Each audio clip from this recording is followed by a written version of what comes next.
executed investment loan agreement between the Corporación Andina de Fomento, or CAF, and the Republic of Trinidad and Tobago for the project for the strengthening of the Export-Import Bank of Trinidad and Tobago, Exim Bank Limited. Paper 5. Paper 6, the Value-Added Tax Bond Payment Refund Amendment Regulations 2025. 7, the annual report of the Financial Intelligence Unit of Trinidad and Tobago for the year ended September 30th, 2024. 8, the annual administrative report of the Trinidad and Tobago International Financial Center Management Company Limited as of September 30th, 2023.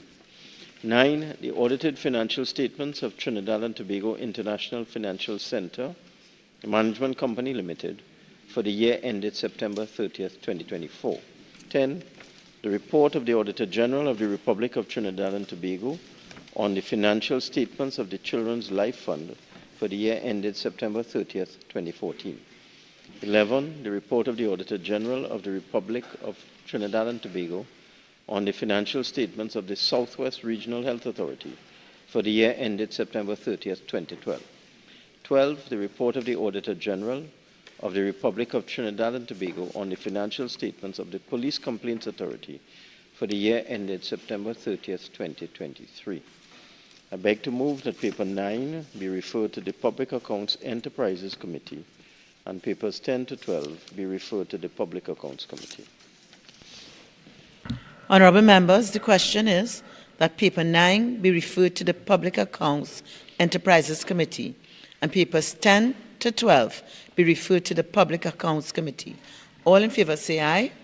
Any against? The ayes have it. The Minister of Rural Development and Local Government. Madam Speaker, I have the honour to lay the administrative report of the Point Fortin Borough Corporation for the periods October 1st, 2014 to September 30th, 2015 and October 1st, 2015 to September 30th, 2016. Leader of the House. Thank you very kindly once again, Madam Speaker. Madam Speaker, I have the honour to lay on the table the following papers as listed on the order paper and supplemental order papers in the name of the Ministers of Agriculture, Land and Fisheries and Works and Transport. Paper number 15, the ministerial response of the Ministry of Agriculture, Land and Fisheries to the 18th report of the Public Accounts Committee on the examination of the reports of the Auditor General on the financial statements of the National Agricultural Marketing and Development Corporation, NAMDEVCO, for the financial years 2014 to 2021, and follow-up on the implementation of the recommendations contained in the Public Accounts Committee's 23rd report from the 11th Parliament. Paper number 16, the ministerial response of the Ministry of Agriculture, Land and Fisheries to the 19th report of the Public Accounts Committee on the examination of the reports of the Auditor General on the financial statements of the Agricultural Development Bank, ADB, for the financial years 2014 to 2018. Paper number 23, the annual report of the Trinidad and Tobago Civil Aviation Authority for the year 2023 to 2024. Thank you very much, Madam Speaker. The Minister of Education. Thank you, Madam Speaker. Madam Speaker, I have the honour to lay the administrative report of the University of Trinidad and Tobago for the period October 2020 to September 2021. Thank you. The Minister of National Security. Thank you very much, Madam Speaker. I have the honour to lay the annual report of the custodian on the operations of the National Forensic DNA Databank Custodian Unit of Trinidad and Tobago for the years 2021, 2022, and 2023. The Minister of Planning and Development. I have the honour to lay the annual report of the Caribbean Industrial Research Institute for fiscal year 2019 and the annual report of the National Trust of Trinidad and Tobago for the fiscal year 2021 to 2022.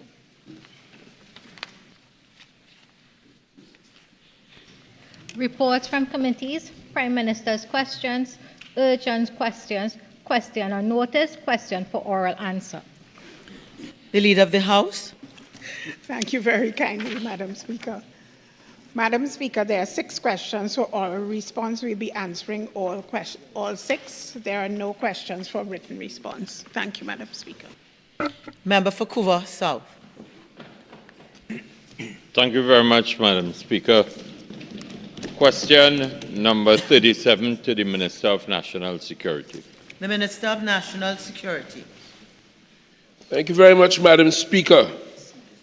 According to information provided by the Commissioner of Police as at December the 15th, 2024, as a result of incomplete personnel records and other related matters, there are 847 police officers who are yet to receive their back pay for the collective bargaining period 2014 to 2019.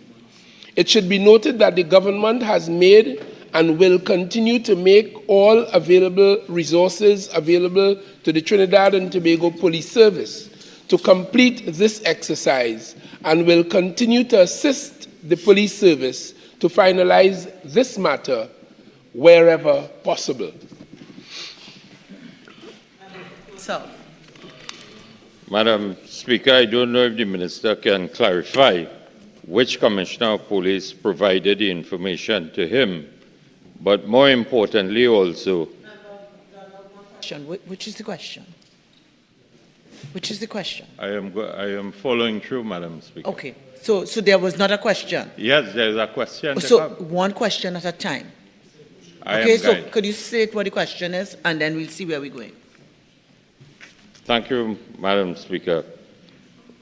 Minister, taking into consideration that the Commissioner of Police told a Joint Select Committee on July 2024 that 1,500 police officers were still awaiting their back pay. As the line minister, can you inform the House what is the specific reason for these officers who are yet to receive their back pay? So we're talking about the, I'm not going to allow all that preamble. We're talking about the 847 because that was the response. Yes. So you're asking, if you ask the question properly, then we allow it. You have another question you could ask. Madam Speaker, could the Minister inform this House what is the specific reason that the 847 officers are yet to receive their back pay?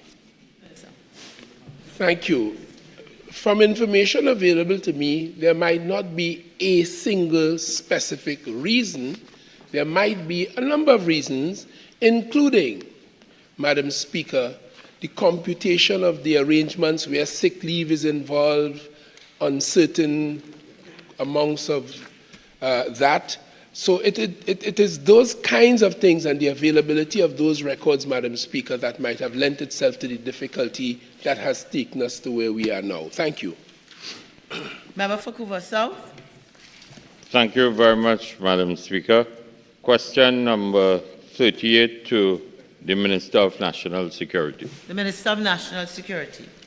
Thank you very much again, Madam Speaker. According to information received from the Commissioner of Police, as at December the 15th, 2024, there are 198 retired police officers who are yet to receive their pension and gratuity entitlements from the Trinidad and Tobago Police Service.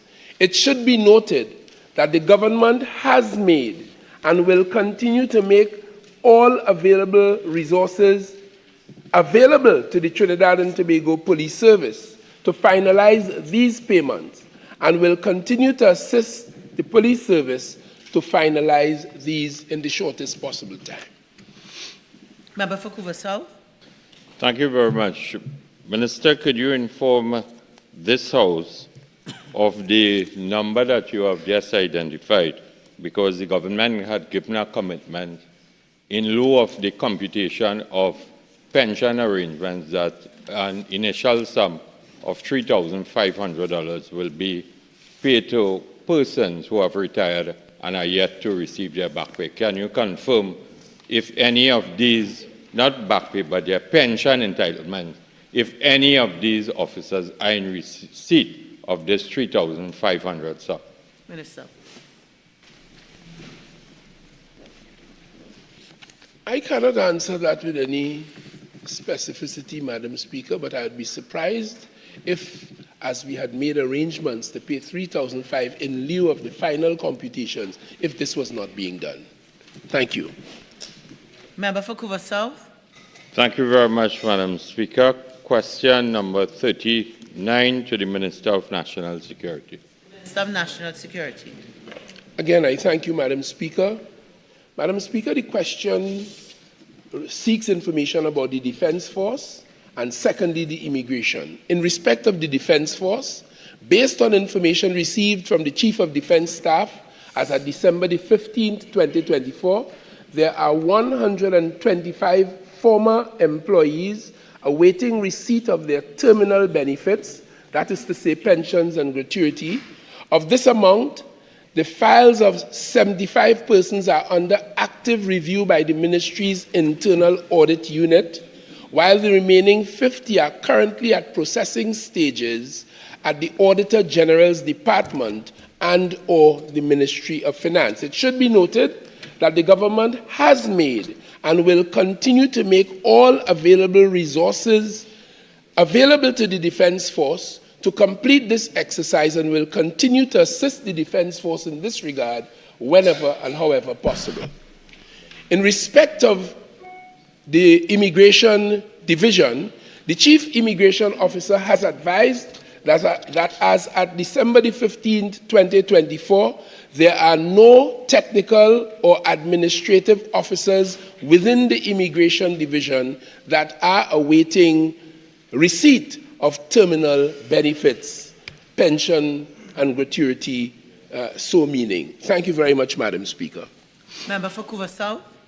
Minister, given the continued information in respect of the question, are you in a position to tell this House when this additional resources will be granted to the Defence Force and the Immigration Division to facilitate the payment? All of my responses, Madam Speaker, suggested that this help has been, is continuing to be, and will continue to be made available to the Police Service, the Defence Force, and the Immigration Division. I thank you. Member for Couva South. Minister, are you satisfied, given the cost of living and the challenges that retirees have to live with in Trinidad and Tobago, that the government is really doing its earnest best to deal with the issue that are being faced by retirees within the law enforcement agencies in this country? Member, I rule that question out of order, having regard to what has been asked and what has been answered. Member for Caroni Central. Thank you, Madam Speaker. Madam Speaker, question number 42 to the Minister of Works and Transport. Minister of Works and Transport. Thank you, Madam Speaker. Madam Speaker, I wish to start by placing the highway expansion project from Chaguanas to Chase Village in context.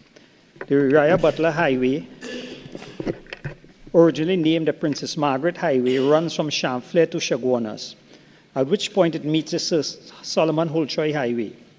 The highway was constructed in 1958 in order to connect Chaguanas to other commercial centers in northwest Trinidad.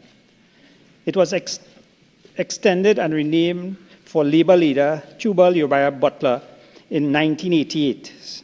Starting off as a single-lane roadway in the 50s, it has since then developed into a multi-lane highway with 2 lanes on either side of Champlain and expanded into 3 from Grand Bazaar to Chaguanas. The Sir Solomon Holtroy Highway begins at Chaguanas, heading south of the island, ending at Gandhi Village, DB. The highway was named for Sir Solomon Holtroy, the first Caribbean-born governor of Trinidad and Tobago and the first Governor General of Trinidad and Tobago. Originally constructed as a 2-lane highway in the early 1970s, it was expanded to a 4-lane dual carriageway in the late 1970s. The work being done from Chaguanas to Chase Village is an expansion of a 4-lane highway to 6 lanes in keeping with the UBH and is a natural extension of the highway network upgrade started by this government from Colville Street in the north, CRH in the east, and the San Fernando to Point Fortin Highway in the south. In all the attempts at upgrade, the main challenge is working on a site which is already in use. There is inconvenience experienced and the ever-persistent risk of known and unknown factors in retarding progress. In this instance, the weather and fluctuation in working hours have caused delays by the ministry, but the ministry remains steadfast in providing improved infrastructure for the traveling public. Accordingly, the Sir Solomon Holtroy Highway project from Chaguanas to Chase Village is divided into 2 packages.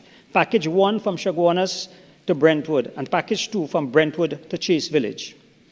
Roadwork, including of median work and surface course asphalt, are expected to be completed by the end of February 2025. Slope stabilization and other ancillary roadworks along the acceleration and deceleration ramps of the Chaguanas overpass are expected to be completed by the end of March 2025. I thank you. Member for Caroni Central. Thank you. Honourable Minister, can you indicate, you mentioned 2 packages, can you indicate the nature of these packages in terms of the cost for the packages that you have identified? Well, Member, having regard to the original question is time frame, I rule that question out of order. Honourable Minister, can you indicate whether there are any cost overruns that has been caused as a result of the revised time frame?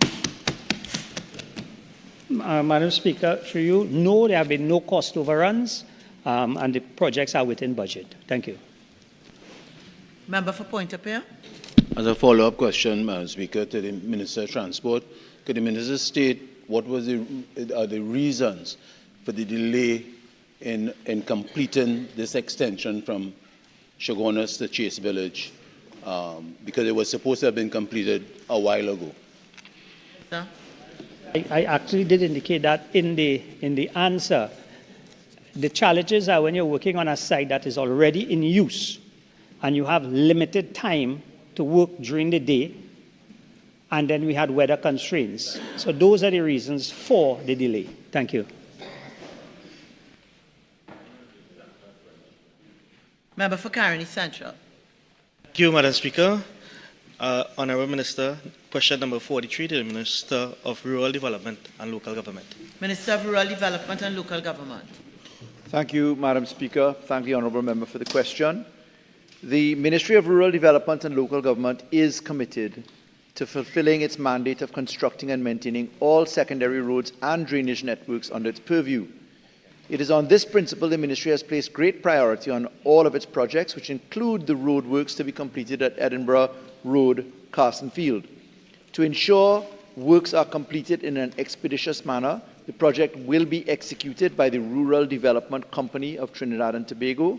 The project scope consists of coal milling, paving, and the marking of the roadway. It is the Ministry's intention to have the roadworks commence and completed within the first half of calendar 2025. It's anticipated that the procurement cycle for the project will be completed in early March 2025 with the award of the contract. Further to this, it is estimated that the works will be executed within a period of 6 weeks. Member for Chaguanas East. Thank you very much, Madam Speaker. Question number 44 to the Minister of Public Utilities. Minister of Public Utilities. Thank you very much, Madam Speaker. Madam Speaker, the Water and Sewage Authority has advised that the authority is collaborating with the Ministry of Works and Transport in the execution of the project with a view to having it prioritized and included in a program of works for execution in this fiscal year. Member for Chaguanas East. Thank you, Madam Speaker. Madam Speaker, given the Minister's explanation and answer to this question, and based on his last promise in 2023 that this project would have been done in 2024, Minister, can you give a specific timeline in this fiscal year when this project will be conducted and completed? Thank you very much, Madam Speaker. Madam Speaker, let me reiterate that the Ministry of Works and Transport and the Water and Sewage Authority are collaborating to ensure the execution of this project in fiscal 2025.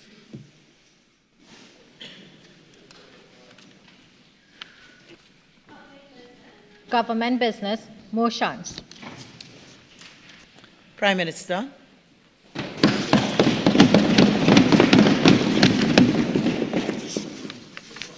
Is the correct one?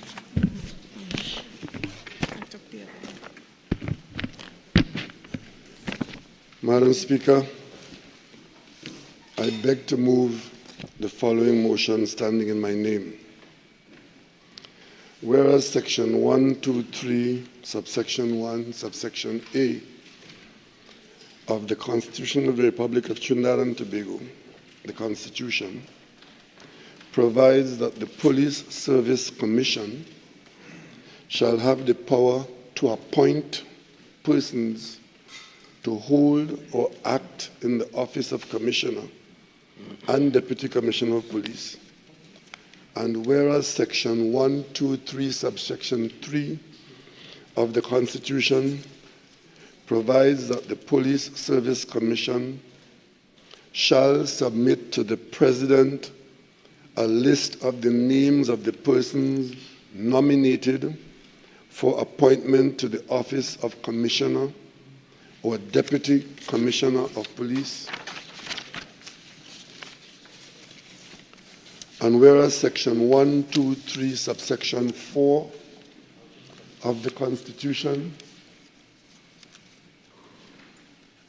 provides that the President shall issue a notification in respect of each person nominated under subsection 3, and the notification shall be subject to affirmative resolution of the House of Representatives. And whereas the Police Service Commission has submitted to the President the name Mr. Junior Benjamin, Deputy Commissioner of Police, as the person nominated to act in the office of Commissioner of Police. And whereas the President has, on the 31st day of January 2025, issued a notification in respect of the nomination, and whereas it is expedient to approve the notification, be it resolved that the notification of the President of the nomination by the Police Service Commission of Mr. Junior Benjamin to act in the office of Commissioner of Police be approved. Madam Speaker, this is one of these days when the government wish it did not have this responsibility. But this is the day when the government cannot create its own pathway as to the steps to be taken for the appointment of an acting person in a position, in this case, the Commissioner of Police. Madam Speaker, this requirement of us being called upon to affirmatively deal with the intention of the Service Commission to make an appointment follows from some correspondence that went from the appropriate quarters through the system of the Police Service Commission, the Police Service, the Office of President, and now the Parliament. Madam Speaker, it would appear from the correspondence that I have in my possession that the police service of Trinidad and Tobago was engaged in an investigation.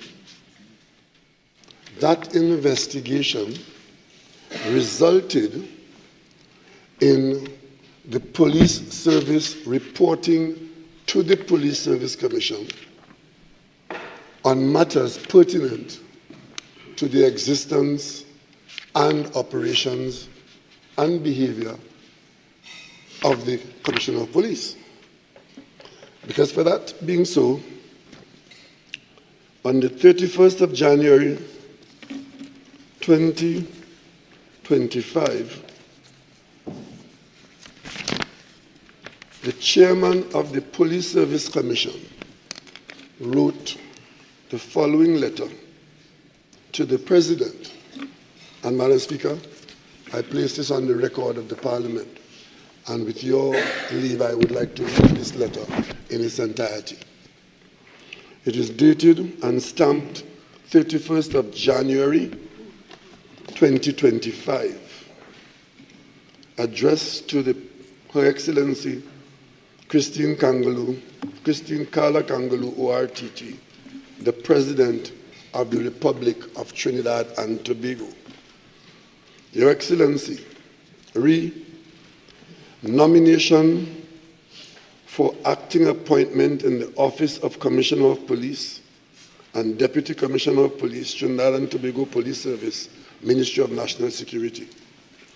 The Police Service Commission, in accordance with Section 123, Subsection 2 and Subsection 3 of the Constitution, and Clauses 4 and 5 of Legal Notice Number 277 of 2021, the Commissioner of Police and Deputy Commissioner of Police Selection Process Number 2, Order of 2021, amended by Legal Notice Number 278 of 2021, the Commissioner of Police and Deputy Commissioner of Police Selection Process Number 2, Amendment Order Number 2021, has nominated 1. Mr. Junior Benjamin, Commissioner of Police, for acting appointment in the Office of the Commissioner of Police, Vice Ms. Urla Harewood Christopher, Commissioner of Police, who has been directed by the Commission to cease to report for duty and cease to discharge the duties of the Office of Commissioner of Police with effect from 31st January 2025, as a result of an ongoing investigation into misbehavior in public office. Mr. Kurt Simon, Assistant Commissioner of Police for acting appointment in the Office of Deputy Commissioner of Police, Vice Mr. Junior Benjamin, who is being recommended as one above. Mr. Benjamin and Mr. Simon hold the number 1 position on the order of merit list established and maintained pursuant to clauses 42.2 and 4.2, and 5.2 respectively of Legal Notice Number 277 of 2021, as amended by Legal Notice Number 278 of 2021. Accordingly, the Commission submits the names of Mr. Junior Benjamin and Mr. Kurt Simon to Her Excellency. Your Excellency, also enclosed for your information are the resumes in respect of Mr. Benjamin and Mr. Simon. Thank you for the consideration of this matter, and please be assured, Your Excellency, of my highest regard. Yours sincerely, Dr. Wendell C. Wallace, Chairman. Signed. Madam Speaker, I read that in its entirety because a number of members in the public, either of their own volition or encouraged by conversation led by people who are either uninformed or just, I wouldn't say mischievous, just involved, but involved out of not knowing what they're talking about. So this letter summarizes the situation. The Police Service Commission, which is the constitutional authority for making an appointment in these posts of acting commissioner or deputy commissioner, the Police Service Commission followed the pathway, having come to a decision at the commission to advise the president that they would like to make this appointment. And I think this is a good point for, as head of the government, for me to make it pellucidly clear that this operation has absolutely nothing to do with the government. The government is a separate operating entity in this matter to the Police Service and the Police Service Commission and the Office of President. Madam Speaker. I don't know. I'm hearing some loud talking. I'm not sure who it is. And I'll ask all members. Okay?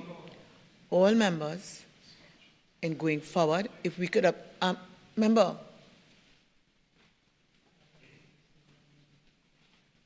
If we could observe Standing Order 53, please. Let's proceed. Thank you very much, Madam Speaker. I was making the point that from the origin, where a police investigation, which by itself has absolutely nothing to do with the government, not knowledge, not consent, not operations, not responsibility, because we all know, especially in this House, and especially in the minds of many people who have been commenting on this matter, that the government of Trinidad and Tobago has no role whatsoever in directing the police as to who they should go after, who they should investigate, how the investigation should go, how they should arrest or not arrest. The government has absolutely no role in that. And on this particular matter, like others, the government will be informed about what the police is doing when the police makes it public. Madam Speaker, in this case, the police investigation, at whatever stage it is or was, the police informed the Police Service Commission of its operations. The commission takes no direction from the government, asks for no clearance or direction, and the Police Service Commission proceeded to advise the President as to what it would like to do with respect to the offices of acting commissioner and commissioner in the police service. So I put that on the record. The President, having received that correspondence from the Police Service Commission with respect to matters in the police service influencing the decision of the Police Service Commission, is now informed by that letter that a vacancy exists and the President is required to take the step to have that vacancy or those vacancies dealt with. So a notification comes to us in this House. And that notification, Madam Speaker, is dated the 31st of January, stamped, and it contains the recommendations of an officer to act as Deputy Commissioner of Police. And Madam Speaker,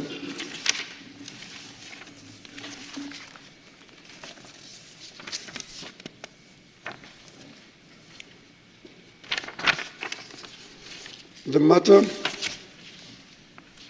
the notification says, as the process works its way forward, pursuant to Section 123, subsection 4 of the Constitution of the Republic of Trinidad and Tobago, it is hereby notified that the Police Service Commission, in accordance with subsection 2 and 3 of Section 123 of the said Constitution, and Clause 4.2 of the legal notice, number 277 of 2021,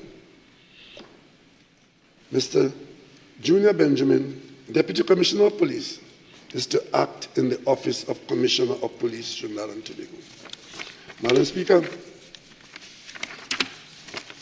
as head of the government, today, I want to say again, make it very clear that in this matter that has blown up in the public domain, where from information that is in the public domain, it appears to me as Prime Minister and to the government that I lead, that the Police Service Commission has seen it fit to take action which has resulted in a vacancy arising at the level of Commissioner of Police, and we are called here to fill that vacancy by identifying the person that is identified to act in that position.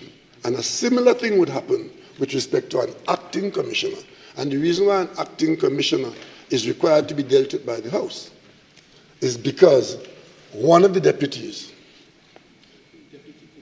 a deputy commissioner, as per the intention of the Service Commission, is being elevated to act as commissioner. So that leaves a vacancy behind of deputy commissioner, which the commission seeks to fill. Madam Speaker, the CV of Mr. Benjamin is well known to this House because in dealing with him recently for an appointment to the substantive position of Deputy Commissioner, this House received his CV and dealt with it. And some members of this House spoke very glowingly, and I presume that they still know him. And Madam Speaker, I want to make it clear that the government has no new information except what is in the public domain with respect to this officer, and views might vary. But today, because of how this matter is being handled, the government is in a very invidious position, where if we say no to this, we'll be accused of taking sides against this gentleman and in favor of somebody else. If we say yes to this, it will be said that the government wants this. I want to make it very clear to everybody in this country. On this day, on this occasion, the government is simply discharging its responsibility for the Police Service Commission to make the appointment that they want to make, that they recommended to make. And I want to identify it very clearly to you, Madam Speaker, that the Police Service Commission has something called a merit list. As a matter of fact, they have two merit lists. One for persons who are in, Madam Speaker, I have seen it written that there are two merit lists, one for persons who are in substantive positions or who are to be in substantive positions, and one for persons who are to act, given the layout of persons in the organization. Again, I want to make it very clear, notwithstanding all that you would have heard from people all over this country, especially some of them in the legal profession and members of parliament, I have never seen a merit list, not today, not before, never.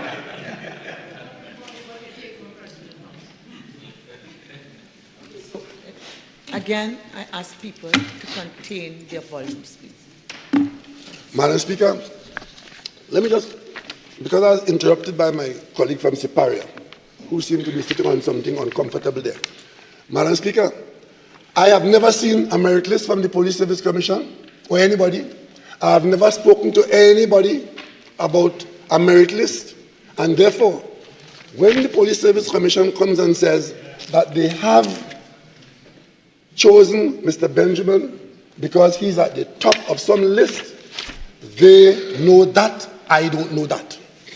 I have nothing to put me in a position to know that. But I'm saying, because the law, the Constitution requires that the Police Service Commission holds that authority to make an appointment, I have to assume today that the recommendation made by the Police Service Commission is worthy of support. And today I have no questions to ask the Police Service Commission, none whatsoever, except that a vacancy exists there and it is to be filled by their recommendation, and I brought it here as a messenger sent by the Constitution. Madam Speaker, I don't want to go into any detail about Mr. Benjamin, who is in the position substantively of Deputy Commissioner and being selected by the Police Service Commission as their pick. I have not a line of anything to add or subtract because I have no basis. They've shared nothing with me. In fact, the last time we had a debate of this nature in this house, it was my friends on the other side, I think it was Naparima, who made a presentation saying that in matters like this, the Police Service Commission should make available information. That's a recommendation that has not yet come into law or into force. I'm still required to act blindly. And the only people who would have assessed Mr. Benjamin on this matter in the last few days is the Police Service Commission. And therefore, I have nothing to add or subtract, to improve or to denigrate. And Madam Speaker, on that basis, I beg to move.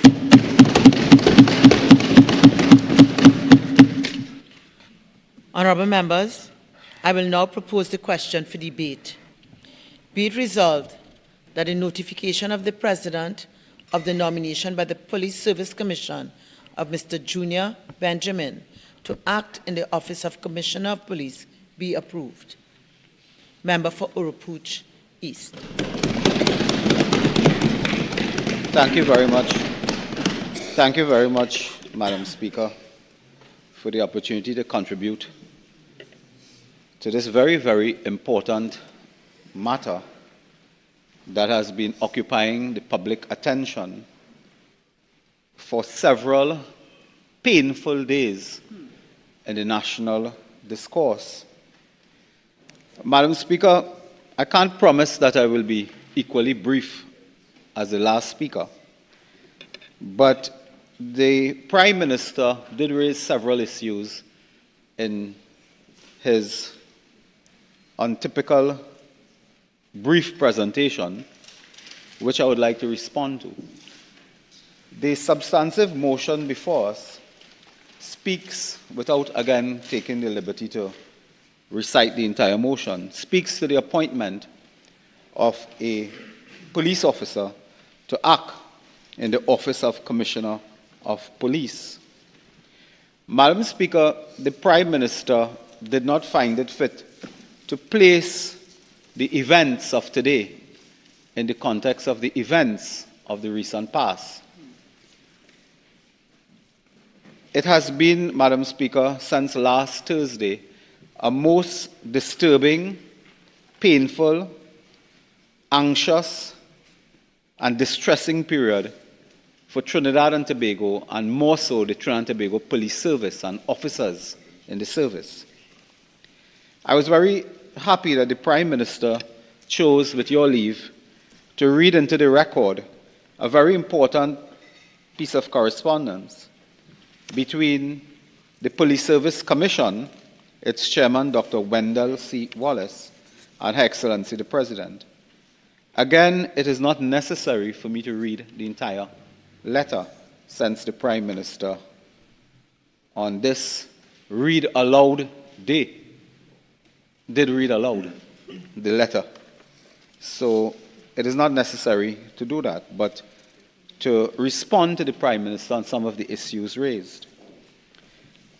Madam Speaker, the first question we ask ourselves here is, having been summoned to the Parliament urgently, hastily, and in circumstances of national disturbance, is there a vacancy today to fill in the office of Commissioner of Police? Madam Speaker, and I reflect on the letter that has been read into the public record by the Prime Minister.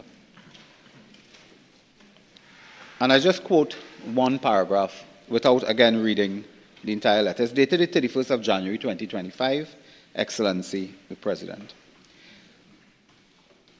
It says that the Police Service Commission, in accordance with the law and so on, amended legal notice 278 of 2021, the Commissioner of Police and Deputy Commissioner of Police Selection Process Number 2 Amendment Order 2021 has nominated Mr. Junior Benjamin, Deputy Commissioner of Police, for acting appointment in the Office of Commissioner of Police, vice Mrs. Erla Harewood Christopher, Commissioner of Police, who has been directed by the Commission to cease to report for duty and cease to discharge the duties of the Office of Commissioner of Police with effect from the 31st of January 2025 as a result of an ongoing investigation into misbehavior in public office. Unquote. Madam Speaker, the Prime Minister did not ask the question that the opposition asks. What is the effect of this? Is this a suspension pursuant to the Police Service Commission's rules and regulations? And I reflect on the Police Service Commission now, who have brought this matter to Her Excellency and Her Excellency properly relayed the matter in accordance with the law to the Parliament, to the House of Representatives.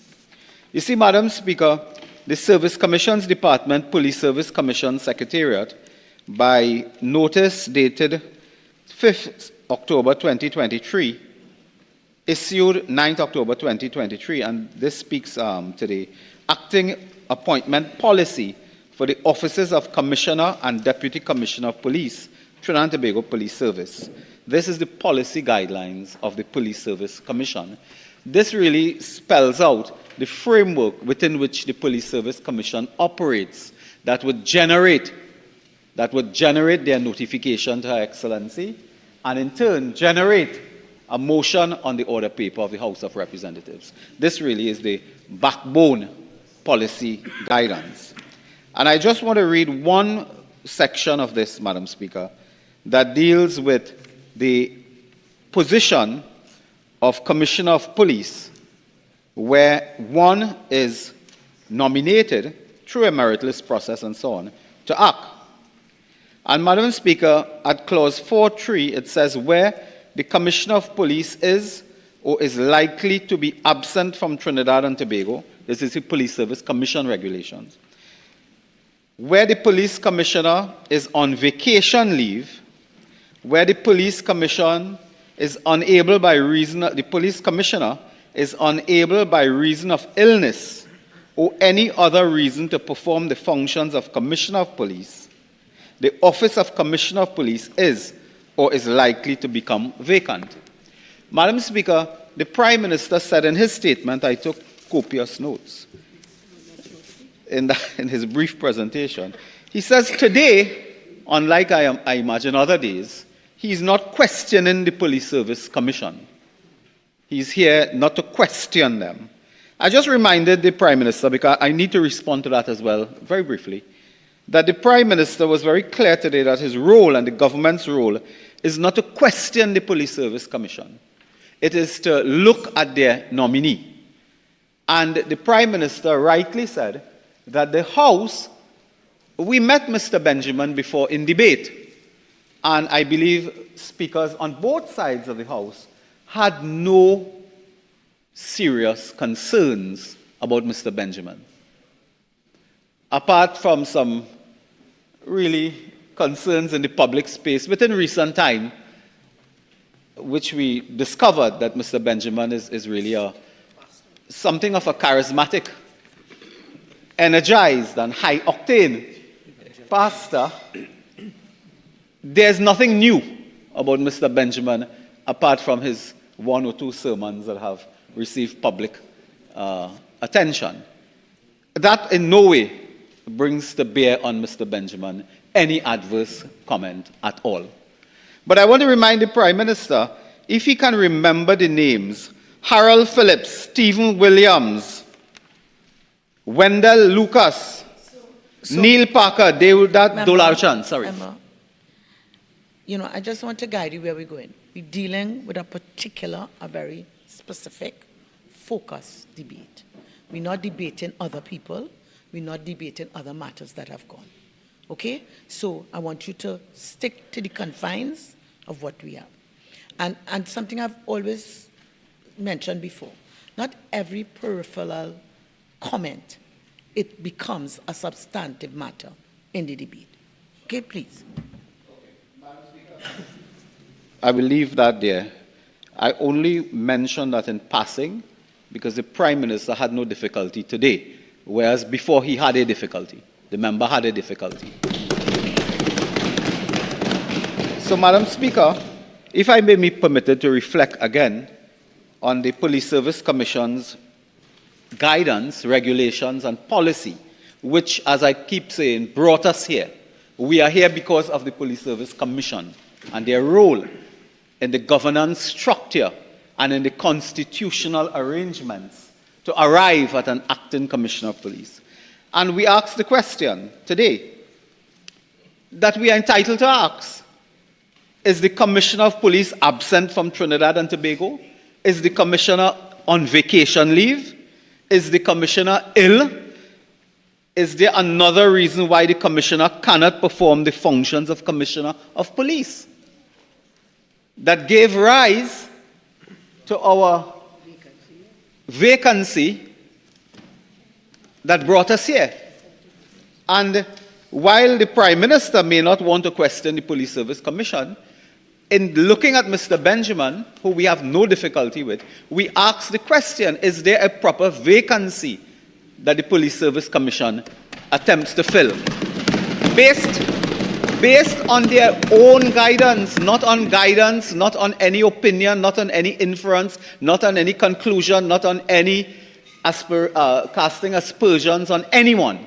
Based on their own policy, we are asking this. Because then, it means of what purpose, of what relevance? Why are we here today, Madam Speaker, if these questions cannot be answered properly? Madam Speaker, the Prime Minister indicated as well and made reference, the Prime Minister made reference, and when I make reference, Madam Speaker, to the words of the Prime Minister, it is not my intention at all to dwell or over-speak and spend too much time. It's just that I took some notes and I prefer to respond. Madam Speaker, the Prime Minister placed on the public record the pathway steps that brought us here, that he had knowledge, it is in the public domain as well, so I don't imagine it's private knowledge, that the police service was engaged in investigations and they had concerns. The Prime Minister placed on the record that the Police Service Commission had concerns about the behavior, the operations of the incumbent Commissioner of Police. The Prime Minister said the Police Service Commission, PSC, raised matters concerning operations and behavior. And of course, that is also referenced in our January 31st letter, which summarized the position. And the Prime Minister, of course, went on to say the government is not involved. We have nothing to do with this. But, Madam Speaker, there was a note, there was an article brought to my attention, dated March 14, 2022, in the Daily Express. PM, it was me. PM confirms he was high-ranking official who met Police Service Commission chairman involved in another matter. I leave that there. I know, Madam Speaker, you would want me to move post-haste over that, because it's not central to this. But the Prime Minister has some track record of involving himself in matters concerning appointments of Commissioner of Police. He has some track record. So today, to tell us it is not I, it is not us, it is not the government. I don't know about Ujagi. Oh, it wasn't me, something else. Madam Speaker, to tell us that the government plays no role. But yet, in the public space, there's an article in I believe the Newsday of today, I believe as well. And I'm just quoting in passing again.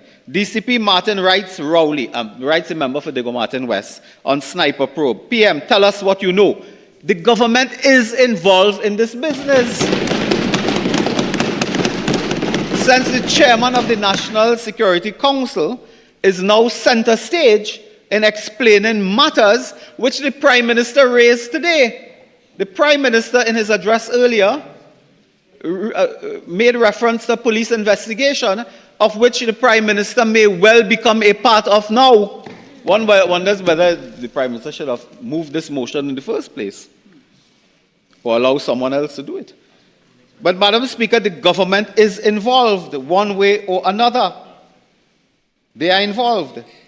The other matter that I leave only with this heading of government involvement, because the Prime Minister raised this, is the incumbent Commissioner of Police, who we are now moving away, some will say throwing under the bus, but I imagine not even the bus is working in this country. The Commissioner of Police incumbent is there not because of the Police Service Commission. The incumbent Commissioner of Police is there because of the Cabinet and because of the Prime Minister. They extended on two occasions her tenure as Commissioner of Police.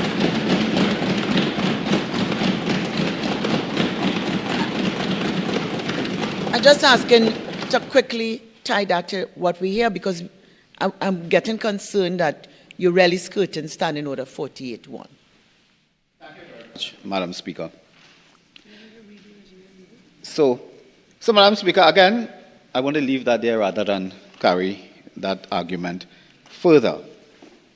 Madam Speaker, this sordid affair has led us to the state where we must now reflect yet again, Madam Speaker, on the resume of police officer and committed and dedicated member of the Trinidad and Tobago Police Service, Mr. Junior Benjamin. Madam Speaker, I can say, if I'm permitted to, that over the past, I've had the opportunity to sit on the National Security Committee, Joint Select Committee on National Security, to which Mr. Benjamin has presented himself for examination. And at no time did Mr. Benjamin fall in our expectation and appear at any time, never appeared at any time to be unprofessional, discourteous, wanton or wannabe, or in any regard. So, in fact, and he was not before the law as well. But, Madam Speaker, Mr. Benjamin conducted himself with quite a high level of professionalism. And when asked, in particular, difficult questions, Mr. Benjamin was very clear that he would supply information to the committee subsequent.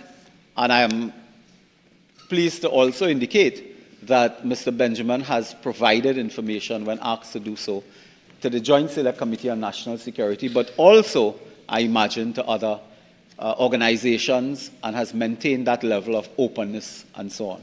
So in that regard, we do know Mr. Benjamin a bit more than we did the first time he came around the compound to be proposed. And his CV speaks to a lifelong service in the Trinidad and Tobago Police Service, a lifelong career, as a career